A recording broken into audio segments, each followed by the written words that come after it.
Alright, we're back. Welcome. This is part 2 of the lecture on the Epic of Gilgamesh. We were talking about Enkidu had just spent his vitality, and now he's transitioning from the state of nature to civilized society. What is Enkidu wanting? It's always interesting to look at the conflicts that are going on in a story. The story begins to shift a little bit. Enkidu, we see, he yearns in his heart to know a friend. This is on page 42, line 206. He knows no friends. The beasts of the steppe abandoned him. Gilgamesh looks very much like Enkidu. We see they're mirror images of one another. We'll see that theme occur over and over.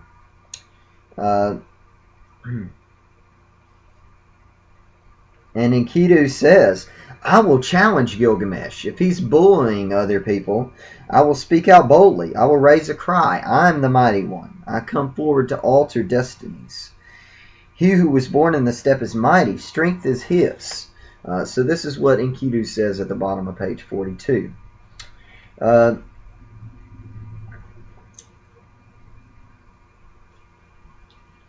And as Enkidu is heading toward Gilgamesh, we see he gradually he learns the customs of society. Of course, his first custom that he learned of was intercourse.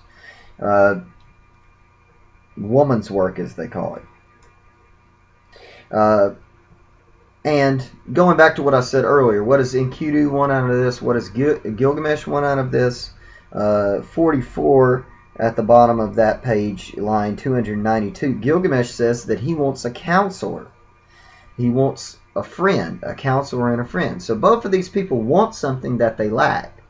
And they're going to try to find it. So one of the major themes in the story is what is the nature of friendship? And these two illustrate that. They dream of each other. And on page 45, here's a passage that will be important. We see that shifting, we learn what it's like to be civilized in this society, as Enkidu does. He learns to eat bread. This is line 30 on. They set bread before him. They set beer before him. He's never had bread. He's never had beer.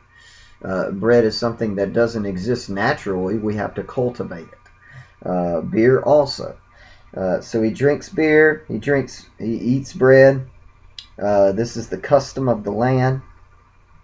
He begins to get drunk. He starts singing. His hairy body is treated with water. He's bathed. He's anointed with oil. He turns into a man. He put on clothing. He becomes like a warrior. So this is what it means to be a civilized man. You wear clothing. You're anointed with oil. All of these things that men cultivate. Drink beer. Eat bread. And then he learns of marriage on page 46. He sees a man going on an errand, on a burdensome errand, and this is when he first learns of Gilgamesh taking lawful wives. And this was a practice in the time. The Epic of Gilgamesh seems to criticize that practice and say that it's something that endangers the king's ability to rule the land. Because people will have an uprising. That would be something that, of course, any king would not want. And, of course, the Epic of Gilgamesh was used to educate young princes and things such as that at the time. So, he learns the king's getting too big for his britches. So he goes on to put him in his place as the gods wanted him to. And we see on the next page, as Gilgamesh is about ready to take the bride on her wedding night, which reminds one of perhaps Braveheart, if you've ever read it before, and the unjustness of kings in that story. Enkidu meets him at the wedding door. They grapple, they lock, and they realize that they're equals.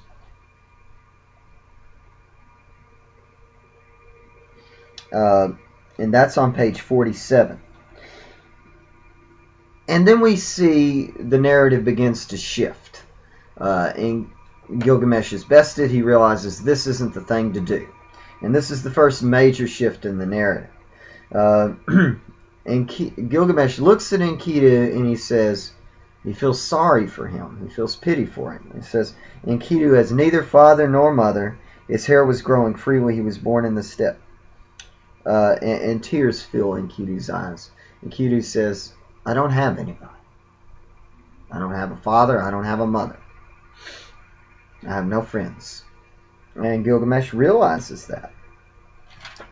And Enkidu says on page 48, cries of sorrow, my friend, have cramped my muscles. Woe has entered his heart. And then over the next few pages, we see that Gilgamesh is ready to fight Humbaba.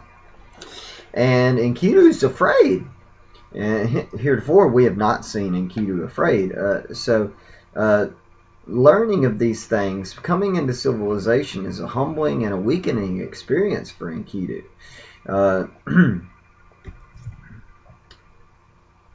So, the next major shift in the narrative is Enkidu and Gilgamesh wanting to go to establish Gilgamesh's fame. And this is another key theme in the epic, is fame. How does one establish one's fame? The immortality of one's name. And then later on, the next shift in the narrative will be, how does one establish immortality of life? But at this moment, Gilgamesh wants to establish his name, an eternal name. And he says, how do I do that? By going and ridding the land of evil. Now I've met someone who can help me do this. And what does he think will establish his fame? Ridding the land of evil by killing this great monster and by chopping down a cedar tree. These are things that nobody thought would ever happen. And Gilgamesh and Enkidu set off to do it. And pages 49 show the value of fame and what Gilgamesh wants. There's the elements of legend that are involved in this quest here. We also see, I said before, that Ninsun would come into play here, and we see the role of women here to act as a guidance. They can see dreams, they can interpret dreams, they can provide guidance and things such as that. That are their values in the society.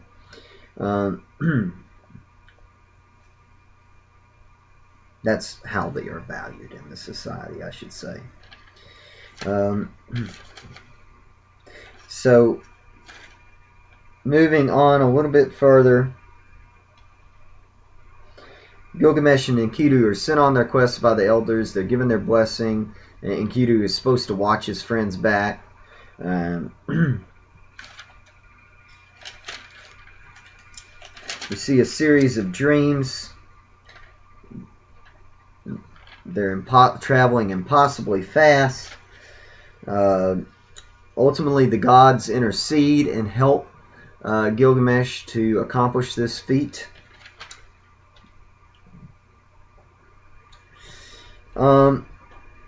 After he does this, they go back. They go back to the city. After they kill Humbaba, they go back to the city, and here we see another great adventure of Enkidu and Gilgamesh.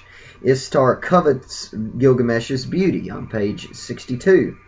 And there's an argument between them.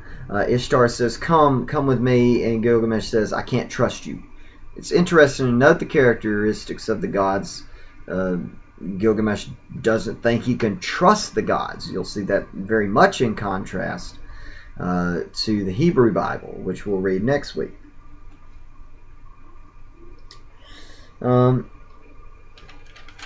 We see various myths. We see the myths on page 63, myths that explain the domestication and subordination of animals.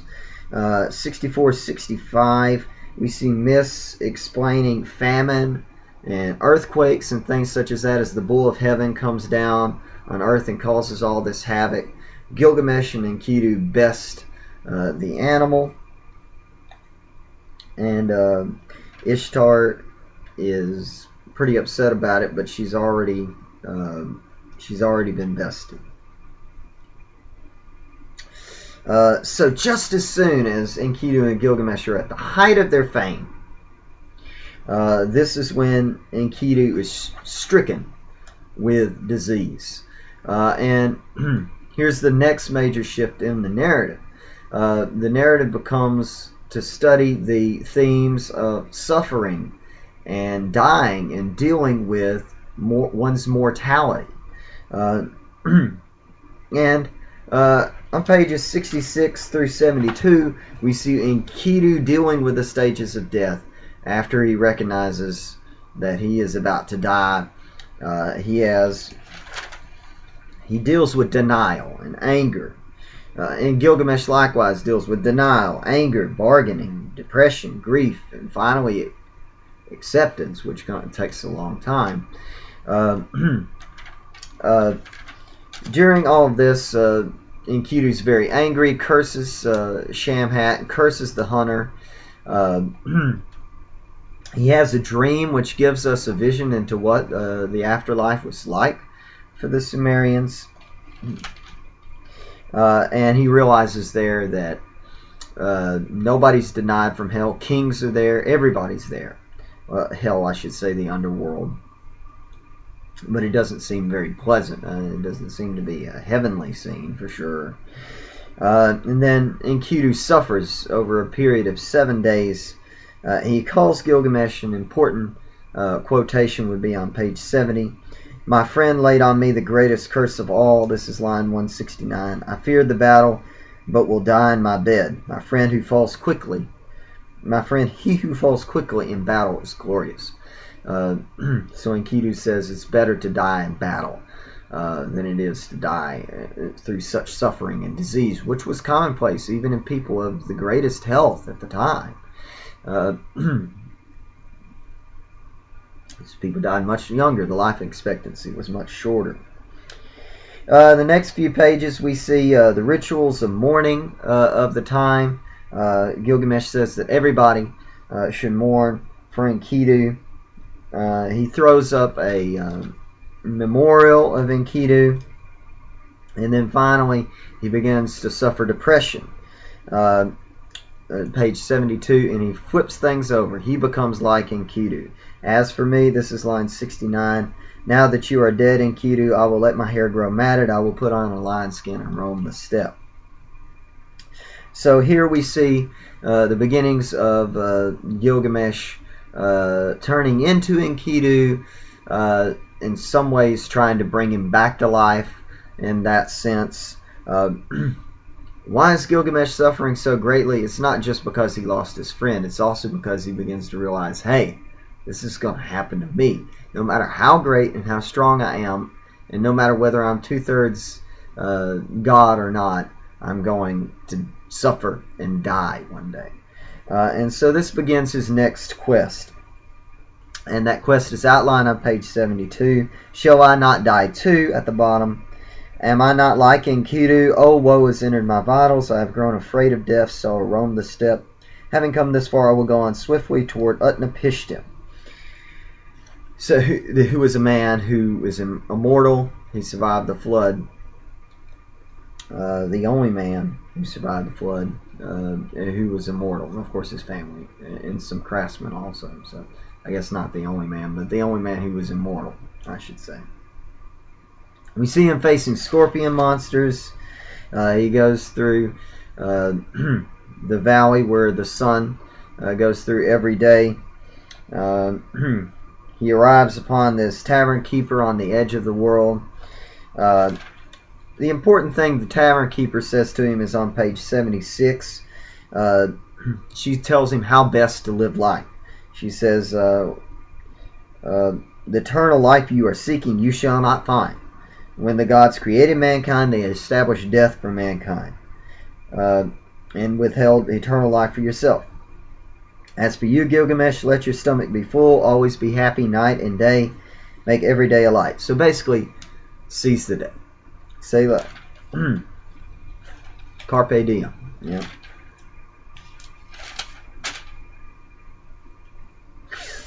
We see he runs into Utnapishtim, finally makes it, and Utnapishtim gives his philosophy of death, how to deal with death and dying, on page 80. Lines 220 through 246. He says, you strive ceaselessly, what do you gain? So life is just a struggle. There's nothing to gain. He mourns the humankind. You're going to die. No matter what you do, it's ephemeral. And finally, he shows Gilgamesh that he can't have eternal life. He says, you're going to die ultimately one day. I'm trying to rush to the last part here. Next week we'll talk more about the flood myth, and I'll try to compare those two in our next lecture to the Hebrew Bible flood myth and the Epic of Gilgamesh flood myth.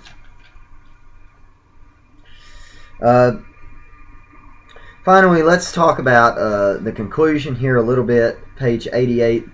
Some people complain the epic seems to fizzle out a little bit. What does the conclusion mean? He's just looking at his city and stuff like that. I think the value of the conclusion is best seen when you think of the introduction. The introduction basically repeats the same thing. Look at this stuff that Gilgamesh made. Look at this great city that he made. Look at these great things that he did with his life. Yes, he's going to die.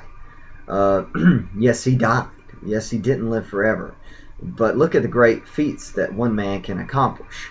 And Gilgamesh, at the end of the story, states in language that is very similar to what the narrator used in a story that was written thousands of years later, after his death, what he felt to be his legacy. So Gilgamesh established his legacy in word and deed through the Epic of Gilgamesh, and his legacy was this great city which still stands today.